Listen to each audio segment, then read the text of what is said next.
Hello दोस्तों, अभी के इस क्लास में हम लोग पढ़ने वाले हैं मैट्रिक बोर्ड परीक्षा 2026 के लिए सोशल साइंस यानी सामाजिक विज्ञान के 50 वीवीआई ऑब्जेक्टिव क्वेश्चन। तो आप लोग इस क्लास को पूरा वॉच कीजिएगा, ये काफ़ी महत्वपूर्ण क्लास है क्योंकि अभी के इस क्लास में हम लोग मैट्रिक बोर्ड परीक्षा 2026 के लिए यानी एनुअल वार्षिक परीक्षा 2026 के लिए सोशल साइंस सामाजिक विज्ञान के टॉप 50 इम्पोर्टेंट ऑब्जेक्टिव क्वेश्चन जो मैट्रिक बोर्ड परीक्षा 2026 में पूछा जाएगा। तो आप लोग क्लास को पूरा वॉच कीजिएगा और ये सभी प्रश्न आप लोग जरूर याद कर लीजिएगा। आइए पहला नंबर क्वेश्चन देखते हैं।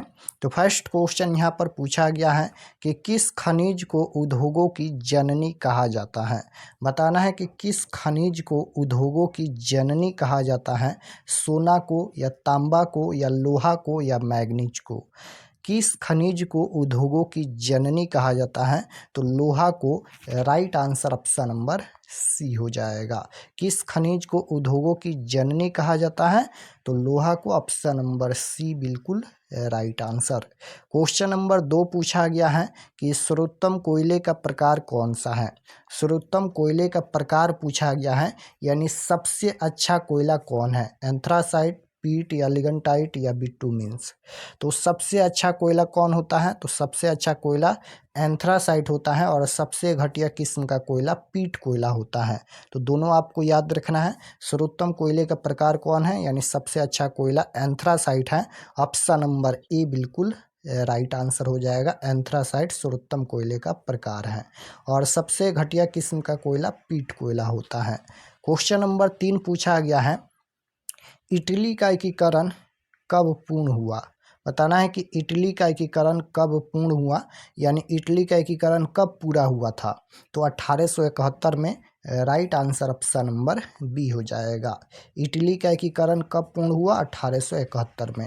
क्वेश्चन नंबर 4 पूछा गया है कि लुई फिलिप किस देश का शासक था। लुई फिलिप किस देश का शासक था, तो आपको याद रखना है कि लुई फिलिप फ्रांस का राजा था। 1830 से 1848 तक लुई फिलिप फ्रांस का राजा था यानी शासक था। Right answer option number B हो जाएगा।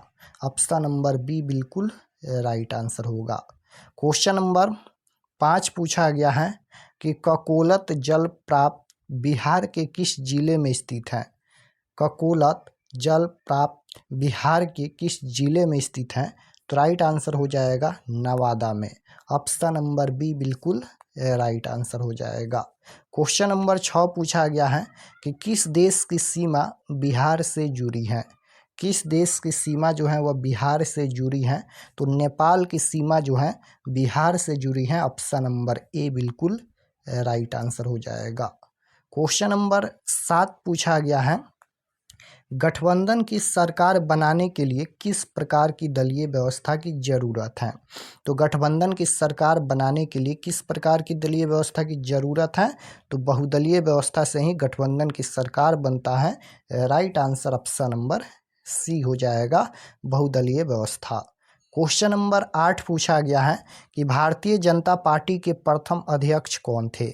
बताना है कि भारतीय जनता पार्टी के प्रथम अध्यक्ष पूछा गया है कि प्रथम अध्यक्ष कौन थे, तो Atal Bihari Vajpayee. Right answer option number D हो जाएगा। भारतीय जनता पार्टी के प्रथम अध्यक्ष कौन थे, Atal Bihari Vajpayee. Option number D बिल्कुल राइट आंसर। क्वेश्चन नंबर 9 पूछा गया है कि भारत में राष्ट्रीय आपातकाल की घोषणा कब हुई। तो भारत में राष्ट्रीय आपातकाल की घोषणा 1975 में हुई। ऑप्शन नंबर बी बिल्कुल राइट आंसर हो जाएगा, 1975। क्वेश्चन नंबर 10 पूछा गया है कि भूकंप केंद्र के ऊर्ध्वाधर पृथ्वी पर स्थित केंद्र को क्या कहते हैं। भूकंप केंद्र के ऊर्ध्वाधर पृथ्वी पर स्थित केंद्र को क्या कहते हैं, तो अधिकेंद्र कहते हैं। ऑप्शन नंबर बी बिल्कुल राइट आंसर हो जाएगा, अधिकेंद्र।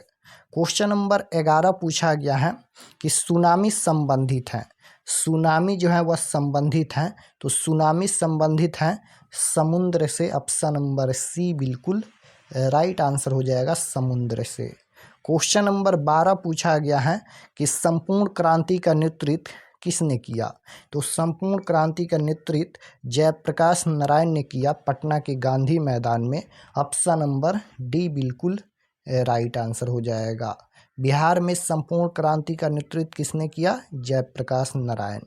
क्वेश्चन नंबर 13 पूछा गया है कि बांग्लादेश कब स्वतंत्र हुआ, यानी बांग्लादेश कब आज़ाद हुआ? तो 1971 में बांग्लादेश स्वतंत्र हुआ।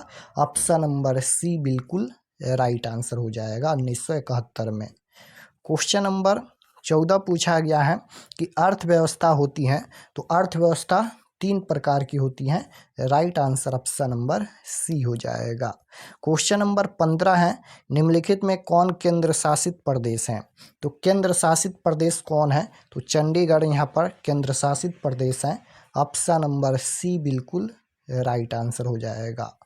क्वेश्चन नंबर 16 पूछा गया है, संघ सरकार का उदाहरण है। यहाँ पर संघ सरकार का उदाहरण पूछा गया है, तो संघ सरकार का उदाहरण यहाँ पर हो जाएगा अमेरिका। ऑप्शन नंबर ए बिल्कुल राइट आंसर होगा। संघ सरकार का उदाहरण कौन है? अमेरिका। क्वेश्चन नंबर 17 पूछा गया है कि भारत का केंद्रीय बैंक कौन है? तो भारत का केंद्रीय यहाँ पर बैंक पूछा गया है, तो भारत का केंद्रीय बैंक हो जाएगा Reserve Bank of India. Right answer option number C हो जाएगा। क्वेश्चन नंबर 18 है कि कृषि उत्पादों के मानकीकरण के लिए किस मानक का प्रयोग किया जाता है? किस मानक का प्रयोग किया जाता है? तो Agmark. Option number C बिल्कुल राइट आंसर हो जाएगा एग मार्क। क्वेश्चन नंबर 19 पूछा गया है कि निम्न में कौन प्राथमिक क्षेत्र से संबंधित है? तो कृषि क्षेत्र को प्राथमिक क्षेत्र कहा जाता है। Right answer option number C हो जाएगा। कृषि क्षेत्र को प्राथमिक क्षेत्र कहा जाता है और औद्योगिक क्षेत्र द्वितीय क्षेत्र को, तृतीय क्षेत्र यहाँ पर ये सेवा क्षेत्र को कहा जाता है। तो तीनों आपको याद होना चाहिए। क्वेश्चन नंबर 20 पूछा गया है कि तिनकठिया प्रणाली किस पर लागू थी? तो राइट आंसर हो जाएगा किसानों पर। ऑप्शन नंबर ए बिल्कुल राइट आंसर हो जाएगा। क्वेश्चन नंबर 21 पूछा गया है कि जालियांवाला बाग हत्याकांड 13 अप्रैल 1919 को हुआ। आपको ये तिथि याद रखना है। क्वेश्चन ये पूछा गया है कि जालियांवाला बाग हत्याकांड की जांच के लिए सरकार ने किस समिति का गठन किया था? तो यहाँ पर हंटर समिति का गठन किया था। ऑप्शन नंबर ए बिल्कुल राइट आंसर हो जाएगा। क्वेश्चन नंबर 22 नंबर क्वेश्चन है कि बहुजन समाज पार्टी के संस्थापक कौन थे? बहुजन समाज पार्टी के संस्थापक कौन थे? तो कांशीराम थे। ऑप्शन नंबर बी बिल्कुल राइट आंसर हो जाएगा। क्वेश्चन नंबर 23 पूछा गया है कि लोकतंत्र की उपलब्धियों में सबसे अधिक सहायक क्या है? बताना है कि लोकतंत्र की उपलब्धियों में सबसे अधिक सहायक क्या है? तो विकास। ऑप्शन नंबर डी बिल्कुल राइट आंसर हो जाएगा। क्वेश्चन नंबर 24 पूछा गया है कि दल बदल कानून लागू होता है। तो दल बदल कानून किस पर लागू होता है? सांसदों एवं विधायकों पर, उपराष्ट्रपति पर, राष्ट्रपति पर, या इनमें से सभी पर लागू होता है? तो दल बदल कानून जो है वह सांसदों एवं विधायकों पर लागू होता है। ऑप्शन नंबर ए बिल्कुल राइट आंसर हो जाएगा। दल बदल किस पर लागू होता है? तो सांसदों एवं विधायकों पर लागू होता है। क्वेश्चन नंबर 25 है, निम्नलिखित में कौन बीमारू राज्य है? तो यहाँ पर बीमारू राज्य बिहार हो जाएगा। राइट आंसर डी होगा। क्वेश्चन नंबर 26 है कि तारापुर परमाणु ऊर्जा केंद्र है। तो तारापुर परमाणु ऊर्जा केंद्र जो है वह कहाँ है? तो महाराष्ट्र में है। ऑप्शन नंबर डी बिल्कुल राइट आंसर होगा। तारापुर परमाणु ऊर्जा केंद्र कहाँ है? महाराष्ट्र में। क्वेश्चन नंबर 27 है, किस राज्य में वनों का सबसे अधिक विस्तार है? तो किस राज्य में जो है वनों का सबसे अधिक विस्तार है? तो मध्य प्रदेश में है। ऑप्शन नंबर ए बिल्कुल राइट आंसर हो जाएगा मध्य प्रदेश में। क्वेश्चन नंबर 28 है कि रेल वर्कशॉप स्थित है। तो ये जमालपुर में स्थित है। Option number A correct answer होगा। क्वेश्चन नंबर 29 है कि 17वीं लोकसभा का चुनाव किस वर्ष हुआ? तो 17वीं लोकसभा का चुनाव पूछा गया है। तो 2019 में 17वीं लोकसभा का चुनाव हुआ। ऑप्शन नंबर डी बिल्कुल राइट आंसर हो जाएगा।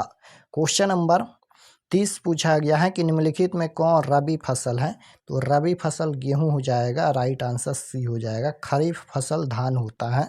क्वेश्चन नंबर 31 है, Tata iron and steel company की स्थापना कब हुई थी, तो Tata iron and steel company की स्थापना 1907 ईस्वी में हुई थी। ऑप्शन नंबर सी बिल्कुल राइट आंसर होगा।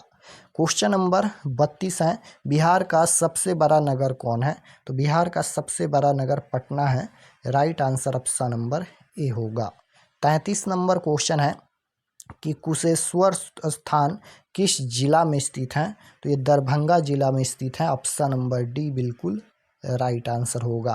क्वेश्चन नंबर 34 है वो कि वाष्प चलित रेल इंजन का आविष्कार किसने किया था, तो जेम्स वाट ने किया था, ऑप्शन नंबर बी बिल्कुल राइट आंसर होगा। क्वेश्चन नंबर 35 है कि मुंबई में प्रथम सूती कपड़ा मिल किस वर्ष स्थापित की गई, बताना है यहाँ पर कि मुंबई में प्रथम सूती कपड़ा मिल किस वर्ष स्थापित की गई थी, तो 1854 ईस्वी में, right answer option number C हो जाएगा। मुंबई में जो है वह प्रथम सूती कपड़ा मिल स्थापित की गई थी, ये भी आपको याद रखना है, यहाँ पर पूछा जाता है तो मुंबई में। और कब की गई थी, 1854 ईस्वी में। क्वेश्चन नंबर 36 है, यहाँ पर बोल्शेविक क्रांति कब हुई थी, तो नवंबर 1917 में, option number B right answer हो जाएगा। क्वेश्चन नंबर 37 है, मार्टिन लूथर कौन थे, तो राइट आंसर हो जाएगा धर्म सुधारक, option number C right answer. 38 number question है कि दास कैपिटल का प्रकाशन किस वर्ष हुआ था, तो दास कैपिटल का प्रकाशन जो है वह किस वर्ष हुआ था, 1867 में, right answer option number C हो जाएगा। दास कैपिटल ये पुस्तक का नाम है। दास कैपिटल किसकी रचना है, तो कार्ल मार्क्स की रचना है। दास कैपिटल किसकी रचना है, कार्ल मार्क्स की रचना है। नेक्स्ट क्वेश्चन है, बिहार में पंचायती राज व्यवस्था का कार्यकाल है, तो बिहार में पंचायती राज व्यवस्था का कार्यकाल 5 वर्ष का होता है, option number B right answer होगा। क्वेश्चन नंबर 40 है कि जनता दल यूनाइटेड पार्टी का गठन किस वर्ष हुआ, तो जनता दल यूनाइटेड पार्टी का गठन 1999 ईस्वी में हुआ, option number C right answer होगा। क्वेश्चन नंबर 41 है कि किसके नेतृत्व में 1977 में जनता पार्टी की सरकार का गठन हुआ था, किसके नेतृत्व में जो है 1977 में जनता पार्टी की सरकार का गठन हुआ था, तो Morarji Desai, option number A बिल्कुल राइट आंसर होगा। 42 नंबर क्वेश्चन है, हीराकुंड बांध है, तो हीराकुंड बांध कहाँ है, तो ये उड़ीसा में है, ऑप्शन नंबर डी बिल्कुल राइट आंसर हो जाएगा। हीराकुंड बांध कहाँ है, उड़ीसा में। नेक्स्ट क्वेश्चन है, सुंदरवन है, तो सुंदरवन कहाँ है, पश्चिम बंगाल में सुंदरवन है, ऑप्शन नंबर बी बिल्कुल राइट आंसर होगा। सुंदरवन कहाँ है, पश्चिम बंगाल में। क्वेश्चन नंबर 44 है कि एल्युमिनियम बनाने में किस खनिज की उपयोग होता है, तो बॉक्साइट की, ऑप्शन नंबर बी बिल्कुल राइट आंसर होगा। 45 नंबर क्वेश्चन है कि विश्व व्यापार संगठन का मुख्यालय कहाँ है, तो विश्व व्यापार संगठन का मुख्यालय पूछा गया है, तो विश्व व्यापार संगठन का मुख्यालय जेनेवा में है, option number A right answer होगा। विश्व व्यापार संगठन का मुख्यालय कहाँ है, जेनेवा।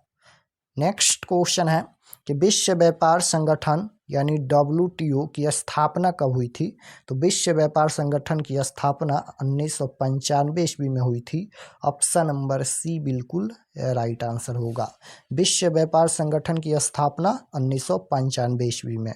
क्वेश्चन नंबर 47 है, भारत में मानव अधिकार सुरक्षा अधिनियम कब पारित हुआ, तो भारत में मानव अधिकार, यहाँ पर मानव अधिकार पूछा गया है, तो भारत में मानव अधिकार सुरक्षा अधिनियम कब पारित हुआ, 1993 ईस्वी में, ऑप्शन नंबर बी बिल्कुल राइट आंसर होगा। 48 नंबर क्वेश्चन है, मलबे के नीचे दबे हुए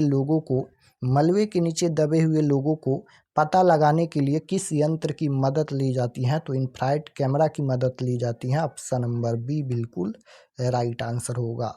49 नंबर क्वेश्चन है, गंडक परियोजना है तो वाल्मीकि नगर में है, option number C right answer होगा। क्वेश्चन नंबर 50 है कि डॉक्टर राजेंद्र प्रसाद का जन्म कहाँ हुआ था, तो डॉक्टर राजेंद्र प्रसाद का जन्म बिहार में हुआ था, option number B right answer. तो यहाँ पर हम लोग सोशल साइंस यानी सामाजिक विज्ञान के टोटल 50 इम्पोर्टेंट ऑब्जेक्टिव क्वेश्चन देखे हैं 2026 बोर्ड परीक्षा के लिए। तो आप लोग इसे ज़रूर याद रखिएगा। और अगर आप लोग चैनल पर नए होंगे तो चैनल को ज़रूर सब्सक्राइब कर लीजिएगा ताकि आने वाले नेक्स्ट क्लास आपके पास ज़रूर पहुँचे। और क्लास को लाइक कर दीजिएगा, क्योंकि इतना मेहनत से क्लास लेते हैं आप लोग लाइक नहीं करते हैं। लाइक कर दीजिएगा क्लास को और अपने दोस्तों के पास भी शेयर कीजिएगा। और हम ऑल सब्जेक्ट का PDF तैयार कर रहे हैं 2026 बोर्ड परीक्षा के लिए, तो जल्द ही मिलेगा। हम तैयार कर रहे हैं ऑल सब्जेक्ट का, ऑब्जेक्टिव सब्जेक्टिव दोनों, तो मिलेगा। इस चैनल पर आप लोग बने रहिएगा। मिलते हैं नेक्स्ट क्लास में, तब तक अपना स्टडी कीजिए। आप सभी को धन्यवाद।